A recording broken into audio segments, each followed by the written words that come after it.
Bunda Korla sudah kembali di Jerman. Setelah pekan lalu, ia harus pulang dari tanah air dan kembali mengadu nasib di Jerman sebagai pramusaji. Pelantun no comment ini harus pulang di tengah gegap gempita dan histeria fans yang membahana di tanah air. Ekspresi wajah sedih kala meninggalkan tanah air pun sempat membuncah. Tapi kayak berasa lama gitu ya Bun ya? Iya, kayak merasa lama. Kayak berasa udah tinggal di sini Udah gitu tinggal ya Bun? lama gitu tinggal di sini. Udah, jangan sedih. Kamu orang baik.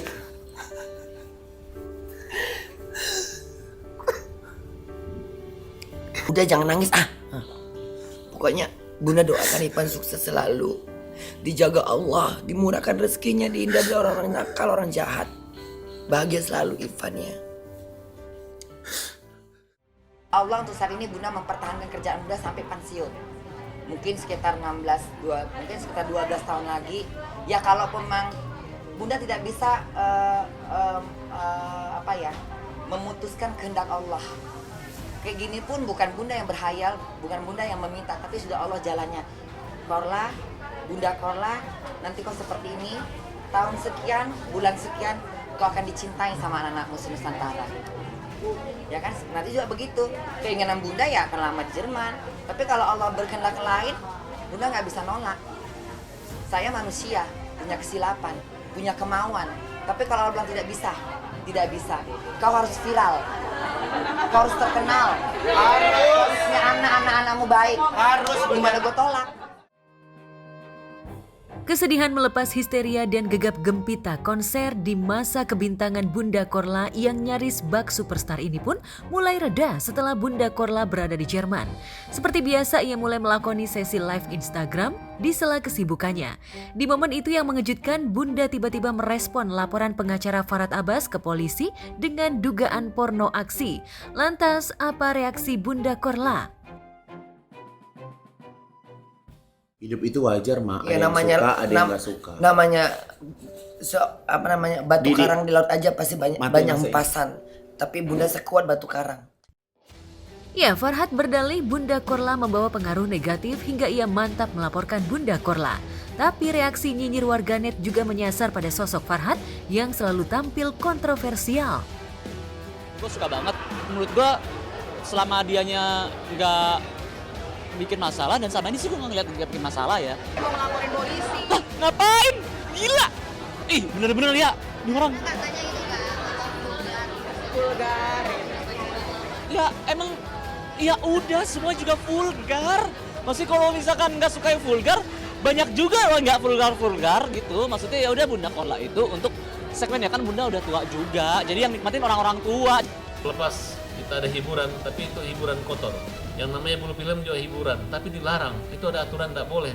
Pornografi itu nggak boleh. Nah kalau dia, misalnya gini, kalau dia apalagi kalau dia lagi syuting TV kan gue deg-degan. Iya. Kita takut-takut dia ngomong apa, dia ngomong apalagi apa. live ya. Nah apalagi live gitu. Iya. Kalau dia di Instagram kan mungkin nggak ada peraturannya di situ kan. Iya. Dia mau ngomong apa kek, mau ngomong apa kek gitu kan, itu suka-suka dia gitu. Waktu ngurusin hidup orang, Bunda ke Indonesia itu mau holiday. Suara Bunda udah serak, gak ada waktu ngurusin orang.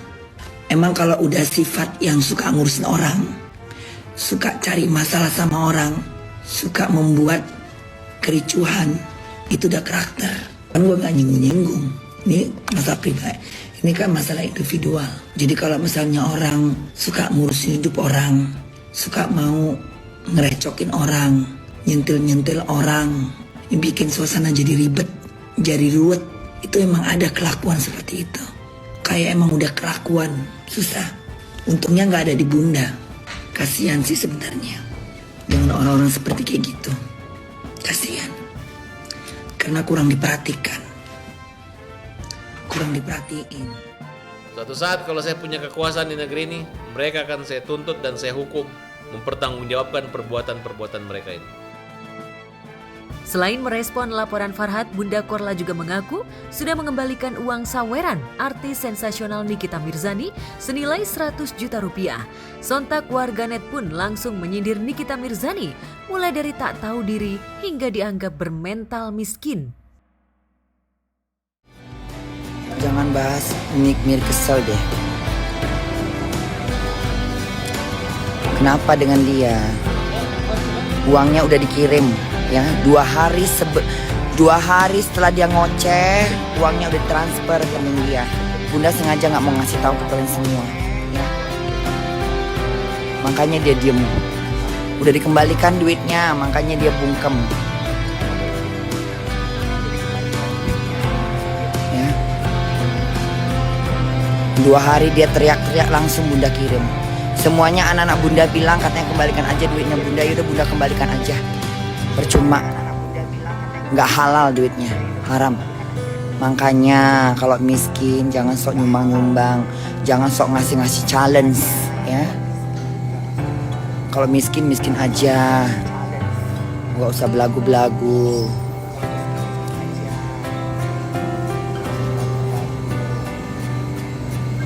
Banyak sok tahu tapi nggak tahu apa-apa.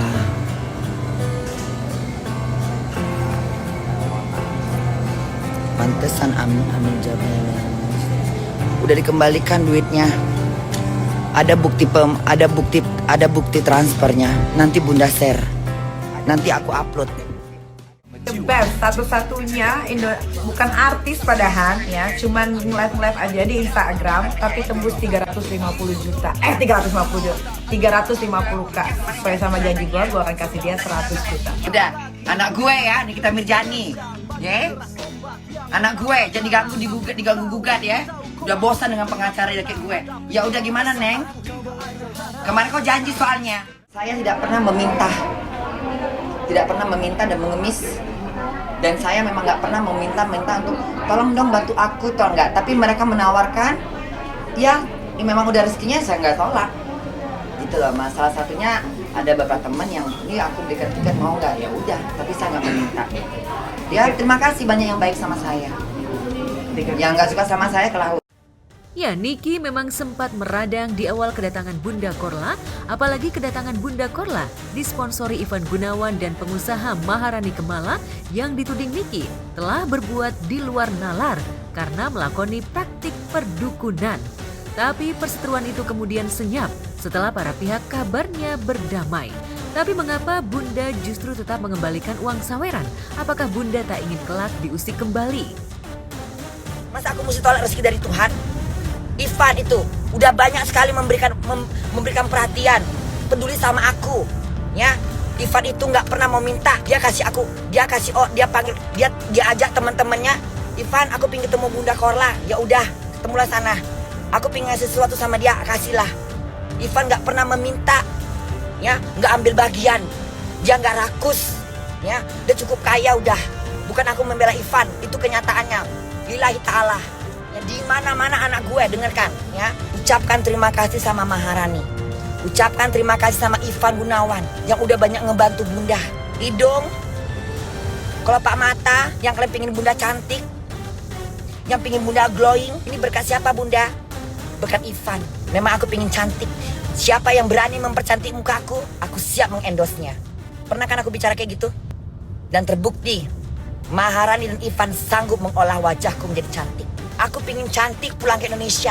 Aku pingin operasi wajah, tarik muka atas bawah, melasik mataku. Tolong ditak. Terima kasih kakak Ivan. Selama ini udah baik banget sama Bunda Korla. Dijemput di airport, tinggal di hotel yang berbintang, tidak bayar sama sekali.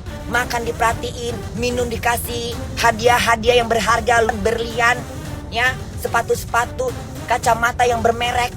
Belum lagi diundang sama sana sini. Itu semua siapa? Ivan. Mulutmu harus surga. Kau yang mengasihi Bunda untuk Bunda itu memang hobi gitu. Jadi sesuatu yang kuinginkan, tapi orang mencoba untuk melanjutkannya, mengasih jalan, suatu penghargaan buat Bunda. Akhirnya Bunda ikut komedi itu berapa scene, saya senang. Terus Bunda pulang ke rumah, tidak minta bayaran. Money is not problem. Happy the one in my life. Ada satu kelebihannya kalau buat saya, selalu jadi pelindung teman-temannya gitu ya, teman-temannya sebagai emaknya anak-anak lah, walaupun masih muda tapi dia jadi selalu tuh gitu ngebiayain apalah apa sana, dia care orangnya, dia mah nggak perhitungan. Jadi akhirnya pertemanan saya sampai sekarang ya langgeng aja. Selain soal uang saweran yang dikembalikan, sejumlah fakta soal kehidupan memprihatinkan Bunda Korla di Jerman juga diungkap Ivan Gunawan di hadapan Eko Patrio. Tanya sama dia, gue tanya sama dia dulu, maksudnya kan gue suka nontonin dia live, gue suka nontonin dia live, kan dia nggak mau di endorse, nggak mau duit, nggak mau apa, gue nggak mau, maksud gue Capricorn lo tau kan orangnya nggak demen ditolak kan, gitu. Sama nih kita bintangnya nih. Ya kan kagak demen ditolak. Nah gue tanya, Mam, sama gue ini dikontrak sama MS Glow, gue bilang, gue tuh kerja sama MS Glow udah lama, gue bilang gitu. Ini gue mau nolongin elu nih, gue bilang gitu. Lu mau sampai kapan live, ribuan orang yang nonton, tapi lu nggak punya apa-apa. Emang dia nggak punya apa-apa? Terus dia nangis. Oh dia nangis? Kok lu tahu gue nggak punya apa-apa ya, kata dia gitu. Ya iyalah Mak, kata gue gitu. Lu mau sampai kapan? Lu mau sampai kapan menghibur orang tapi lu nggak punya apa-apa, gue bilang gitu. Terus dia cerita, iya Neng, gaji gue sekian, udah dipotong ini, gue cuma dapat sekian, bla bla bla bla bla bla. Terus kayak gitu gue bilang sama Harani, coba tanya anak kantor dulu. Karena dia tuh kan artis viral, takutnya kalau artis viral sebulan 2 bulan, seminggu 2 minggu hilang namanya, gitu kan. Dari tadinya mau dikontrak cuma 3 bulan, lah kok 3 bulan dari gue datang, terus dia ke Jakarta habis dong kontraknya. Kita nggak sempat bikin apa-apa kan, gitu. Jadi akhirnya dikontrak lah 5 bulan. Oh kontrak gitu. 5 bulan. Dengan gue yang dari bulan apa nih? Dari gue November kali ya, November, Desember, Januari, Februari, ya sampai Maret lah dia, gitu kan. Jadi maksud gue nggak mau memberi secara cuma-cuma, karena gue 20 tahun karir gue itu gue nggak pernah dapat uang cuma-cuma.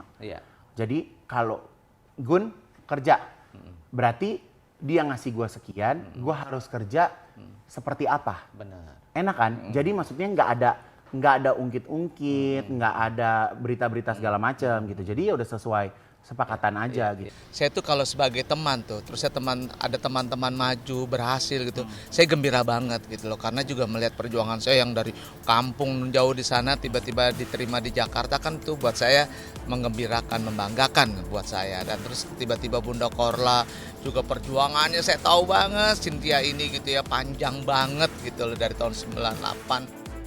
Karena kondisi memprihatinkan di tengah usia Bunda Korla yang sudah senja itulah, Igun kemudian tergerak untuk membantu.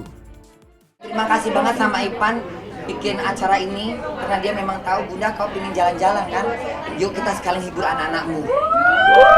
Dari Instagram heboh, siapa Korla Indangdut ya kan? Akhirnya gue cek, kok lucu orang ini, ternyata sejenis sama Ege. Iya kan?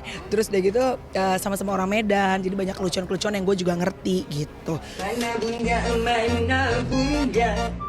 itu bunda sayang. Bahagia, udah pasti bahagia. Soalnya anak-anak Bunda se-Nusantara yang selalu menonton live Bunda itu sampai meletuk, dan mencetar 500.000. Jangan-jangan mayoritas netizen kita itu memimpikan atau mengidealkan sosok ibu yang seperti Bunda Korla itu. Santai, merdeka, terus cuek. Kata anak Bunda ini lebih mendekatkan kepada anak-anak Bunda. Jadi bukan berarti netizen terlalu jauh jaraknya. Kata itu Bunda ciptakan kenapa? Biar supaya itu lebih rindu sama anak-anak Indonesia.